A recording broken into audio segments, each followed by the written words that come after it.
Has anyone offered you some electrical goods which have fallen off the back of a lorry? The truth, of course, is that nothing's ever stolen without someone having been a victim. Our next case is one in which the choice of victim seems to have been random. In fact, the whole crime might have been opportunist. This is Sevenoaks in Kent on Friday the 24th of April at 20 to 9 in the morning. Linda Cottam, a manageress for Seeboard, was arriving to open up the local electricity showroom.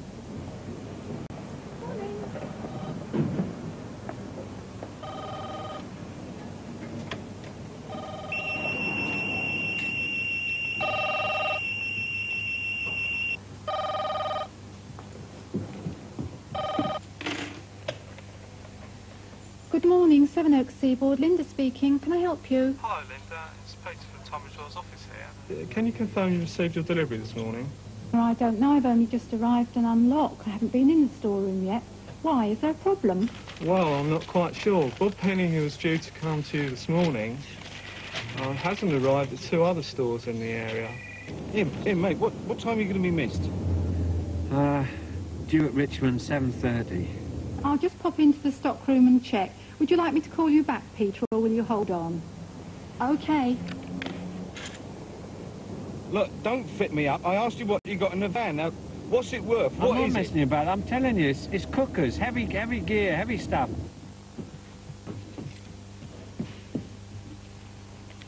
Oh, well, actually, Peter, I think we've got a problem here. Hello, Bob. Bob, this is... Peter, it's just gone dead. It's 5:30 in the morning, and Sevenoaks was Bob Penny's first delivery. Normally we don't work on a Friday, but we'd had a bank holiday the weekend before. They'd asked us to come in on that Friday to make up. I've got a full load on the lorry, but at Sevenoaks should have been just a brief stop. I did notice on one of my return trips to the lorry that there was a Cortina turning in the courtyard. There was 2 men in it. But on my return journey, I noticed that the car was empty, so I presumed that the 2 men had gone into the flats above the shop. Inside. Get inside. I said, get inside.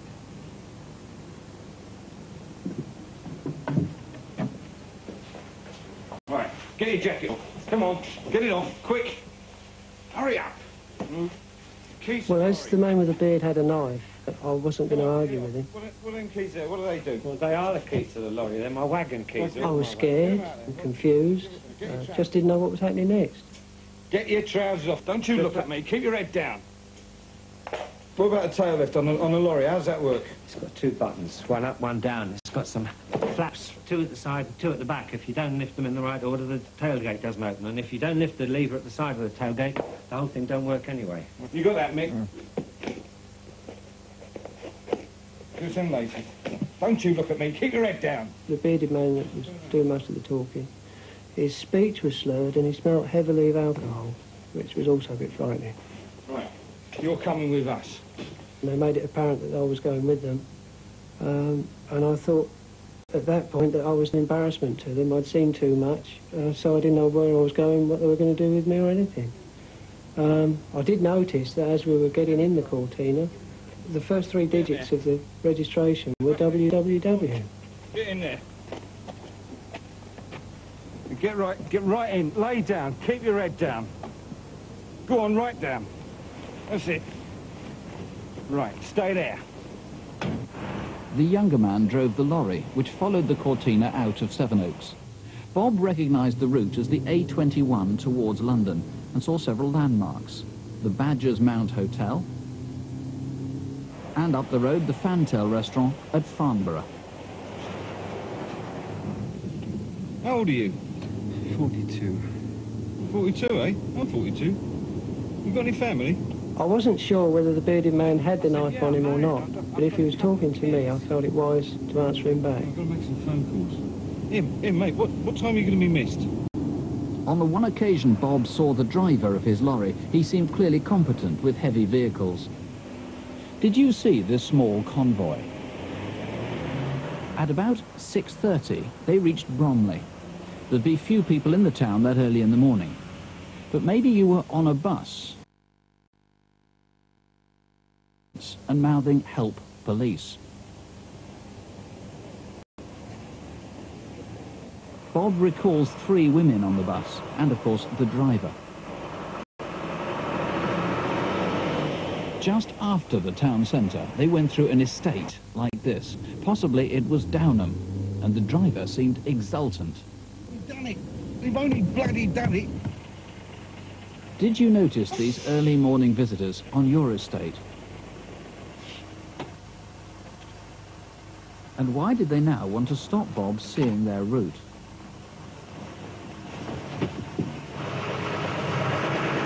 In fact, we know they drove for about 5 minutes and went past a British Telecom depot leading to a Waitrose car park.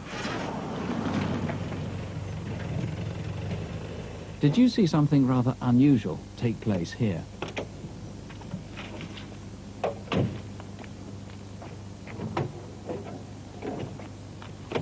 Right, come on, get out. Out you get. Come on, hurry up. Get out, quick. Keep your head down, don't look. When they put me in the boot, it was very disorientating, so then I didn't know where we were going or what was happening. I'd already been travelling for quite a while. I just felt that I had to get out of the shoelaces because they were hurting by then. I did manage to get out in the end. Go on. Right, come on, get your head up. In there. The boot was very uncomfortable, and the back axle was very noisy, and the petrol fumes were coming through. This is southeast London, Deptford, Rotherhithe, Peckham, New Cross, a region built round and under railway viaducts. Bob heard trains and another lorry. Maybe this is where the goods were transferred. One of the men got in the car and moved the car to the other end.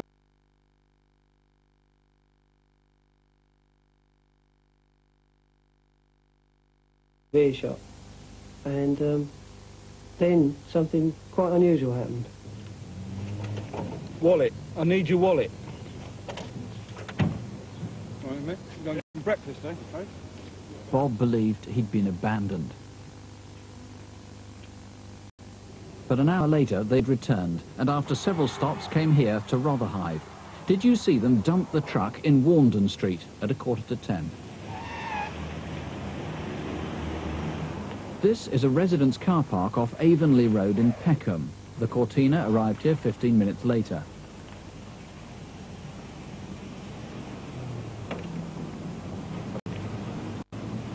Bob's been in the boot for over 3 hours. Right, come on, out you get. Out you get, hurry up. Face the wall, get your stripes up. Here. Put them on. Keep facing the wall. Right. You've been a lucky bloke so far. We have nurture.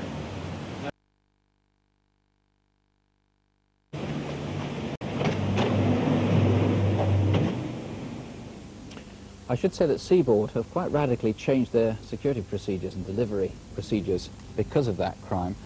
John Han, in one way, it was an extraordinary tin pot affair, this. As I said at the beginning, it seemed to be something they just decided upon on the spur of the moment. On the other hand, armed with a knife, these men are presumably pretty dangerous.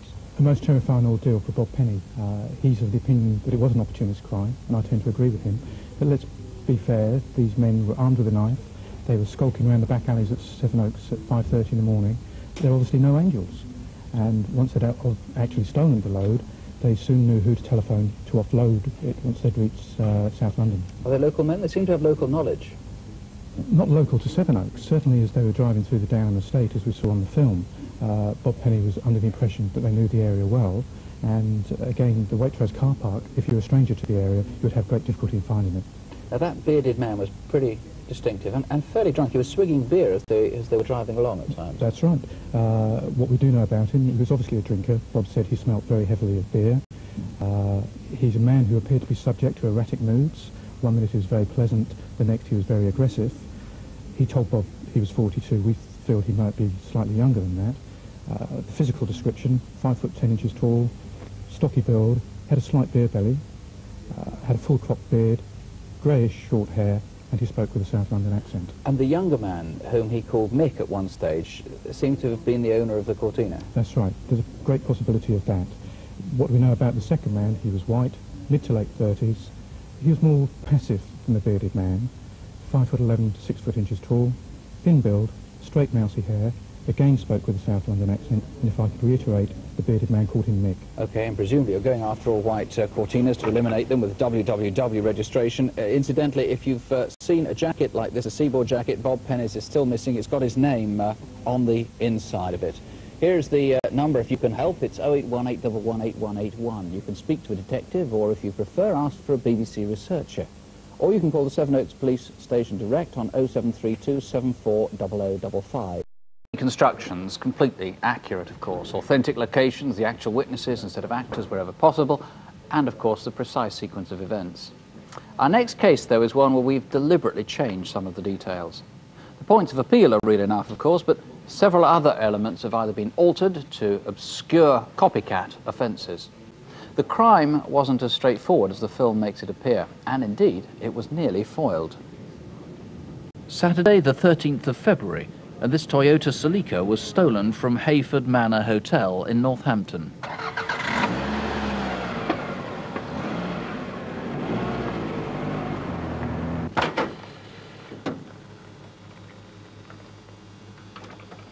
Four days later, and 50 miles away, in Sutton Coldfield. John Moody was a regular night driver with Lightning Dispatch, a parcel and package courier service. I'm never aware of what goods I carry, mostly low-value stuff. But occasionally we do get TVs and videos and electrical appliances.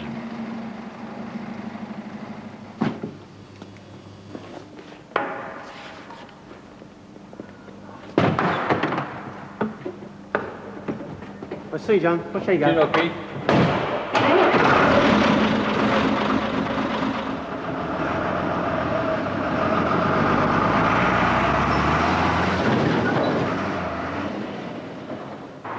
'John had been driving since 5:30 the previous afternoon, and this was his last load of the night, going home to Manchester, north on the M6. Driving at night can be a lonely job. It's not too bad if you have a radio, but on this particular night there wasn't none. So you've only got your thoughts to think about, your family and how they are, and how you'd like to get back to them the next morning. Just after junction 13, two tipper trucks from a company called Bulk Freight were travelling behind John's lorry. Both drivers had CB radios. So we don't get paid for that? You must be joking. I was talking to my friend Tony on the CB. It helps to pass the time on our journeys. Usually his rude comments about the other drivers on the road, you know, how they drive and everything else. Hey Tony, look at this idiot. I don't know, mate. He wants his head examining. At first I thought it was kids messing about, but with a fast car like a Toyota I thought it would have gone in the fast lane and shot off. But then it looked as though it was using us as cover. I was running early and I'd passed the 10-mile marker for the Keel services, so I was looking forward to having an early finish. But then John saw flashing lights. This is one scene where we've disguised some of the details. There's cars behind it all the time, you know, you don't take all that much notice of them, there's plenty on the motorway. But when he asked me to pull in, I obviously thought there was something wrong at the back, that probably the back doors had come open, maybe the back lights was out. Anything could be wrong, you know, you can't see at the back obviously when it's dark. Get out! Other side! Just get down and no one gets hurt!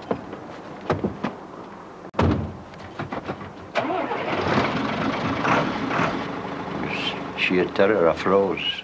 It's the thought of not knowing what's going to happen to you, and it's a terrible feeling. I couldn't begin to describe to you what my feelings was really. I just thought, this is it. Goodbye, John.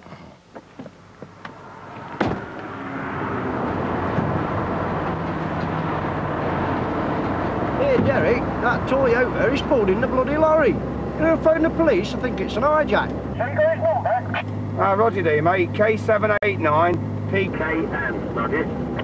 I got that, mate. Although it was dark in the boot of the car, I could still manage to see the street lights overhead.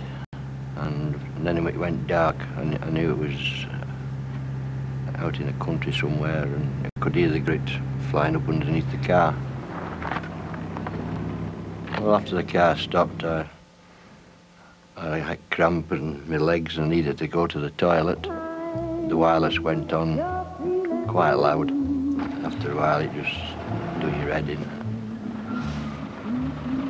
A short time after, I heard my truck pull up.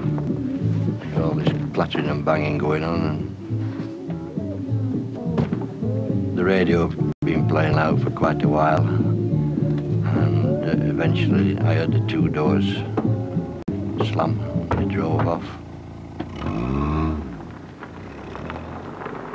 After a while we stopped at a petrol station because I could see the Flying Horse logo above. We know the garage was here at Hagley Road in Halesowen, 40 miles from where John had been abducted. The practice here, as in many garages, is to jot down all car registration numbers. The attendant remembers the man being tall, of stocky build, and between 25 and 30 years.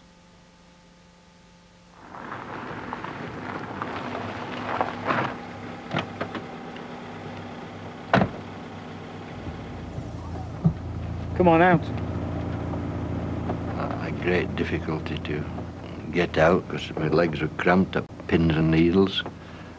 Go on, you can go. I thought, now what, is this it? Well, I just stood there bewildered, terribly grateful as I was still alive. I didn't think I would be, but I did see the lights in the distance, so I thought my best bet was to walk towards them, which I did. About an hour later, this witness was driving towards Halesowen.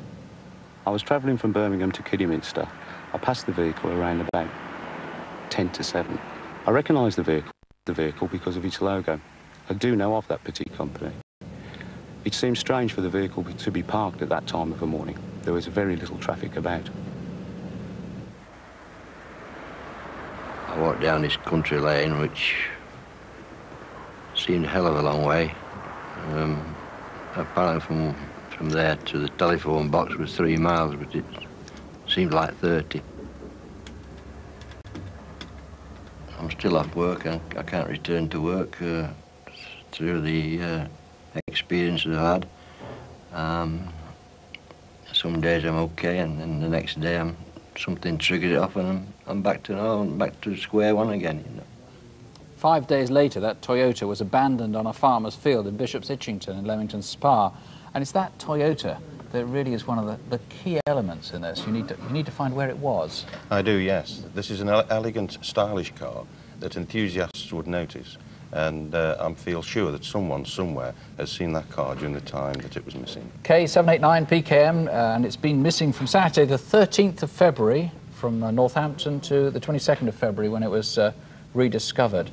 We've got an artist's impression of one of the guys, the chap who bought petrol at the garage. Describe what you know of him. Yes, he is 5 feet 10 inches to 6 feet tall.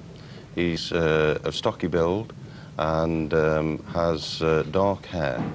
He's 25 to 30 years. And again, if anyone feels that they know this man, then I would ask that they contact us urgently. Now, you bought some of the equivalent with you of what was stolen, much of it absolutely useless to the robbers. These are printed circuit boards, but they're only applicable to one type of machine, I think. That is correct. They are totally useless to anyone else. And I feel sure again that someone may find these abandoned somewhere.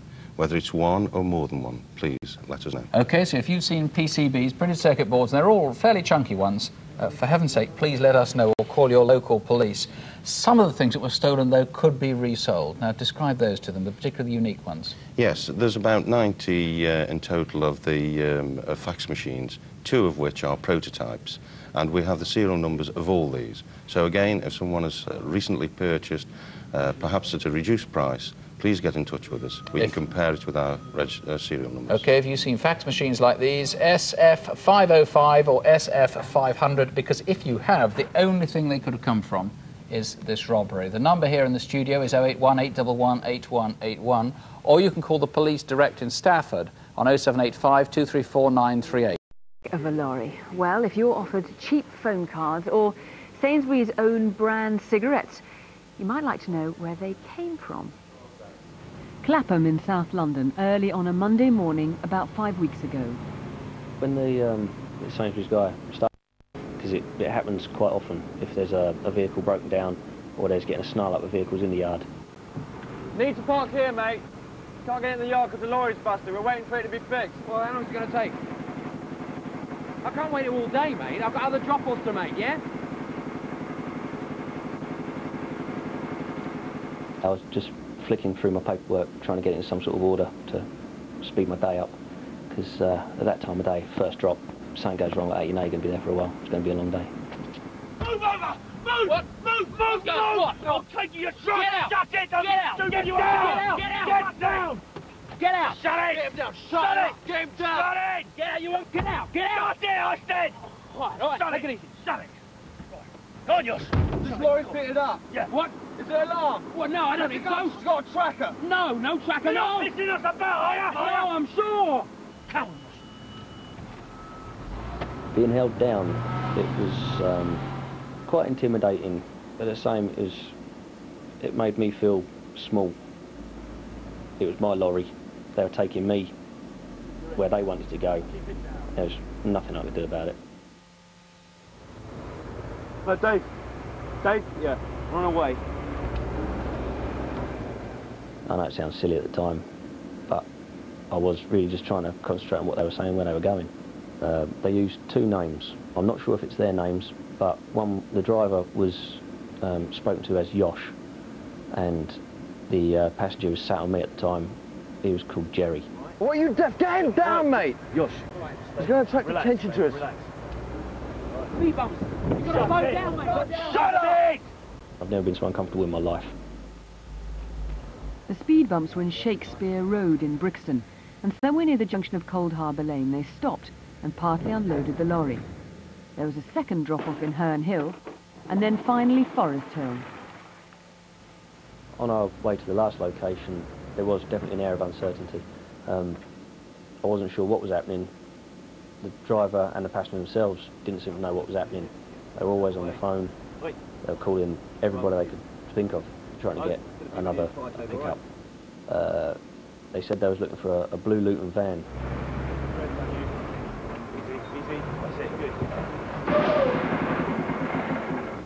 Keep him there. All right, go on. Get down. When they did the third and final drop, that I started to think, am I going to get a beating now? Am I going to get locked in the back? That's when I started to worry. Get in the van. You're being watched, so you stay right here. You know where you live. Dad's shaking me up, there's no denying that. And I'd be a liar if I said it hadn't. It might happen again. It might happen to somebody else.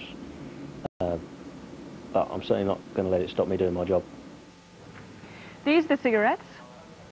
Sterling is the brand name. If you buy them and they don't come from a Sainsbury's store, beware. You'll be an accessory to a violent crime. Incidentally, the stolen phone cards have been made invalid. There's a reward if you can solve this. Remember the names Yosh and Jerry and the blue Luton van. Call 020-8649 2744. And on this or any other crime, you can always call Crime Stoppers. That's on 0800 555 111.